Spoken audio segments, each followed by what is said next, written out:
Right, so Israel's talent for self-sabotage apparently knows no bounds. In Doha, it turned peace talks into a crime scene, firing missiles into the very capital hosting Hamas negotiators. Now Egypt says it's uncovered a carbon copy of those events aimed at them, a foiled Israeli plot to blow up diplomacy in Cairo.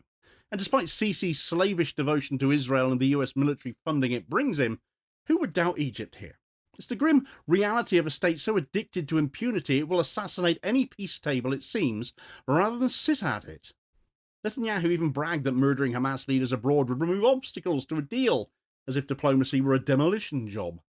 Well, to a madman like him, it probably is. Egypt, long accused of complicity, has nothing to gain by making this up, though. Israel's hubris and impunity appears to now be blowing up with another erstwhile ally, and, well, I'm all here for more of that. Right, so Egyptian officials have revealed that their intelligence services had foiled an Israeli attempt to assassinate Hamas leaders in Cairo. According to senior figures cited by Middle East Eye, Cairo had already thwarted one such plot during earlier ceasefire talks and now remained on high alert. Egypt's reaction was thunderous, apparently. Any Israeli strike within its borders would not be treated as a mere violation of protocol or a regrettable incident, but as a declaration of war, no less.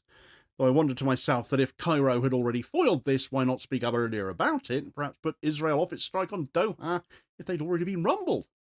Nevertheless, this is absolutely more than just another routine diplomatic squabble. It's the most direct warning Egypt's issued to Israel, frankly, since the Camp David Treaty in 1979. The message from Cairo was therefore what Israel did in Doha, it would not be allowed to do in Cairo. The message to Israel was, we stopped you once, try it again and it's war. Though, of course, with Sisi in charge, that's very much I'll believe it when I see it territory, and Israel might well be thinking the same thing, actually. The episode forces uncomfortable questions into the open, however. Why does Israel believe it can assassinate negotiators in the capital of mediators? How credible is Egypt's claim, actually, and why would Cairo risk fabricating such a story and releasing it now when its entire US aid lifeline depends on restraint? What does it say about Israel's war aims that it appears more committed to killing negotiators than securing their hostages or reaching a truce?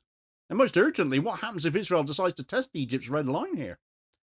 To pretend that Israel's behaviour in Doha and Cairo is some sort of aberration would be willful blindness on all our parts, wouldn't it? Frankly, it'd be the preserve of our bought and paid for politicians at this point, who'd put anything past Israel anymore. The state has made a career out of cross-border assassinations, from multiple raids on Beirut going back decades to killings in Tunis or car bombings in Damascus, and so much more, not to mention decades of persecution across Palestine. Israeli operatives have demonstrated contempt for borders at every turn. Just the last month, they've taken potshots across no fewer than 7 borders, from Gaza and the West Bank to Syria, Yemen, Lebanon, Tunisia, and of course Qatar. The justification is always couched in security, though. Israeli security at the expense of the national security of every other nation around them. Yet the timing often reveals the truth of these matters. These assassinations sabotage negotiations or take shots at those holding them to account. The persecution of Gaza and the West Bank, striking the Houthis who continue to fire on Israel from Yemen in solidarity with Palestine. Shots at Tunisia to disrupt a civilian-led aid flotilla docked in Tunis. Disruption of peace talks in Doha as they were happening. These aren't about neutralising threats, they're about killing politics itself. Every time the possibility of diplomacy appears, Israel turns up and snuffs it out with violence because it doesn't meet their aims. The Doha strike was a textbook example of that. As Hamas officials conferred with mediators, Israeli missiles crashed into Qatar's capital. Some Hamas officials were killed, a Qatari officer was too, and the neutrality of Doha was turned to ash, despite boasting the presence of the largest US airbase in the whole of the Middle East. Netanyahu did not even bother with plausible deniability either. He boasted that eliminating Hamas leaders abroad would remove the main obstacle to a Gaza truce. Murder, in his telling, was a shortcut to peace. That is how deranged this man is. This behaviour is consistent with a deeper pathology, though. Israel lies to justify whatever it wishes to do. When it wanted to starve Gaza, it fabricated stories that Hamas had looted UN food aid or that UNRWA couldn't be trusted and had been infiltrated. The World Food Programme, of course, flatly denied all of this, amongst others. When it wanted to legitimise its bombing spree after the October 7th insurgency by Hamas, it allowed disgusting atrocity stories to circulate worldwide before ending up backtracking on some of them when they were exposed for lies. When it wanted to keep pressure on Iran, it endlessly exaggerated Tehran's nuclear programme despite repeated IAEA confirmations of their compliance. And when it bombs schools and hospitals and aid convoys, it reflexively claims they were human shields or they were Hamas, almost always without evidence, never being pushed to present it for fear of those demands being turned back on those making them with accusations of anti-Semitism. Israel's record is one of fabrication and impunity and lies, and impunity built on fabrication and lies. And against this background, Egypt's claim of a foiled assassination in Cairo is not at all implausible, is it? It's utterly unsurprising, actually. The only actual surprise is Egypt having actually admitted it. Egypt's disclosure was pretty blunt as it happens as well. Senior officials told Middle East Eye that they'd uncovered Israeli attempts to kill Hamas leaders during ceasefire talks in Cairo. One such attempt had already been thwarted. Egypt responded not with diplomatic notes, but with military mobilization. 40,000 troops have been deployed to the Gaza frontier since last month. Now, I guess we know another reason why they've done that. Ostensibly, it was claimed to block the passage of Palestinians into the Sinai. Sisi all over such a move as he is. But it was also a signal that if Israel dared to repeat Doha and Cairo, it would potentially face an army at its gates, not a press release, positioned as they are, at least to do so, bare minimum. Egyptian sources described any Israeli attack as a sovereignty violation so grave that it would amount to a declaration of war. Cairo has apparently now drawn its red line, but is it just drawn in sand or something more concrete? This was not rhetoric alone, as easy as it is, frankly, to dismiss anything Sisi might say along these lines in such regards. Ynet actually confirmed that Egypt has scaled back coordination with Israel in intelligence and security matters after the Doha strike. Relations were already tense, with Egyptian officials frustrated at Israel's indecisiveness over a Gaza truce. The reduction of coordination signals that Cairo is not bluffing here. It's worth underlining the scale of the troop surge that they put forward in the Sinai now as well. 40,000 soldiers is not the number you send just for show, nor is it just for deterring Palestinians from entering into the Sinai either. It's a fighting force, capable of holding and defending territory, securing border logistics, and preparing for escalation. Goodness knows Egypt has the military capacity to do this. Egypt wants the world and Israel to know that this is not another Arab state issuing empty threats, but that it is prepared to act. Sisi aside. Again, I'll still believe it when I see it, though. The collapse of mediation norms has wider consequences, though. If mediators are not safe, then diplomacy across the Middle East collapses, doesn't it? Talks over Lebanon or Syria or Iran, they become impossible too. You clearly cannot deal with Israel diplomatically over anything. The precedent set in Dairo and threatened in Cairo is catastrophic. Israel will pursue its enemies even into the negotiation room whilst armed to the teeth. Egypt's sharp reaction is not just about the here and now either, it's reinforced by decades of Israeli disregard.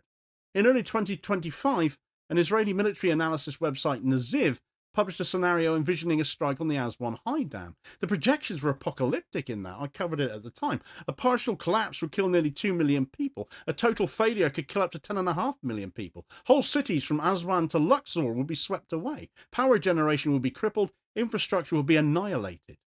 The outrage in Cairo was immediate. Egyptian lawmaker Mustafa Bakri responded with defiance, warning that if Israel attempted such madness, Egypt's army could overrun Tel Aviv in one day. Even if speculative, this scenario mattered. It revealed a mindset that in Israeli strategic circles, nothing is off limits. Egypt's most vital infrastructure, its most celebrated national project, could be imagined as expendable to them. For Egyptians, this was no theoretical exercise. They remembered that in the 1960s and 1970s, Israeli planners had indeed considered striking the dam. So the historical memory is seared. Israel has never treated Egyptian sovereignty as sacred. Thus, when Egyptian intelligence revealed a foiled assassination plot in Cairo, it was not conjuring a fantasy here. It was pointing to a consistent pattern seen over decades. From threats against the dam to strikes in Doha, Israel has behaved as if Egypt is merely another arena for its power plays to take part in, and nobody's going to stop them. So the central question is credibility here. Skeptics might well justifiably ask, why should we believe Egypt when they position themselves so closely to Israel under Sisi? And the answer lies in who has the incentive here. Israel thrives on fabrication, false aid theft stories, justified starvation, atrocity myths after October 7th, legitimized bombing campaigns, nuclear exaggerations about Iran provided cover for endless preemptive strikes, not to mention the attacks in June. Every fabrication strengthened Israel's impunity. Egypt, by contrast, would gain nothing from lying.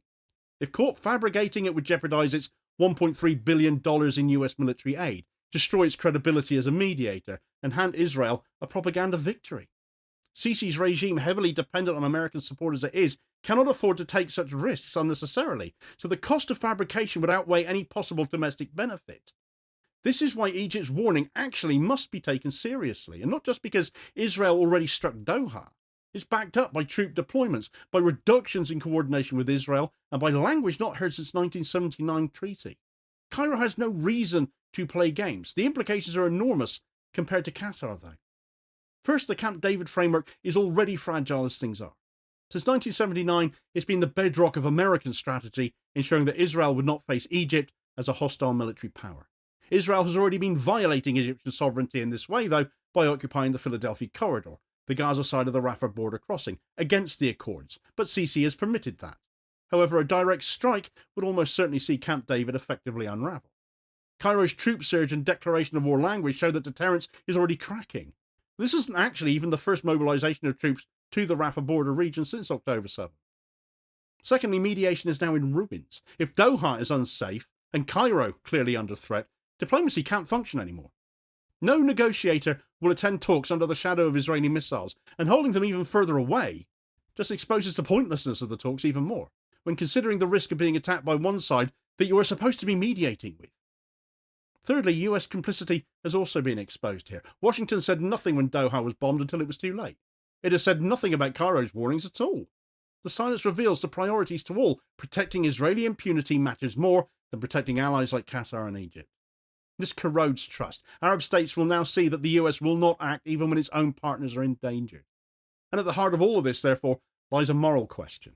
What kind of state is so obsessed with eliminating enemies that it will bomb mediators during negotiations? What does it reveal that Israel seems more committed to assassinating negotiators than to rescuing its own hostages or securing a ceasefire? And the answer, obviously, is that Israel does not want diplomacy. It wants to ensure diplomacy cannot succeed. By targeting Hamas leaders abroad, it sabotages mediation itself that it actually is not interested in. This is not removing obstacles to peace, it is eliminating the very possibility of peace, because they do not want peace. They want conquest. They want the elimination of the Palestinian people. They want their own way. Egypt's warning, then, is not just strategic, but moral. It insists that sovereignty matters, that mediators must be respected, and that even in an era of impunity, there are limits. Cairo is saying you will not murder negotiators in our capital. If you try, you will not find pliant acquiescence, you will find war. The foiled Israeli plot in Cairo is a watershed. Egypt has no incentive to fabricate at all here. Its troop surge, its declaration that any attack would be war, and its reduced coordination with Israel prove its seriousness, despite Sisi. Even if nagging doubts persist for those of us familiar with Abdel Fattah el-Sisi. And placed alongside Doha, Netanyahu's threats and the long history of Israeli disregard, from assassination campaigns to speculation about striking the Aswan Dam, the credibility of Egypt's claim is nevertheless overwhelming in my view. Mediation norms have been detonated. US complicity is laid bare. Peace accords barely hold together, and the region now teeters on the edge of even wider war in the Middle East. And of course, it's all down to one man desperately trying to stay in power, no matter what, and a coalition government determined to wipe what remains of Palestine from the face of the earth. The US might not be around to help Israel either, as it's not just Egypt speculating about its next move after the strike on Doha, but Qatar is of course too. And that biggest US airbase in the Middle East could get mothballed if Qatar can't trust the US for its security. They do have other options as it happens, so mothballing Al Udeid airbase and sending 10,000 US troops packing might seem unlikely. It's not impossible though. To get all the details of that story in this video recommendation here is your suggested next watch. Please do also hit like, share and subscribe if you haven't done so already, so as to ensure you don't miss out on all new daily content, as well as spreading the word and helping to support the channel at the same time, which is very much appreciated. Holding power to account for ordinary working class people, and I'll hopefully catch you on the next vid. Cheers folks.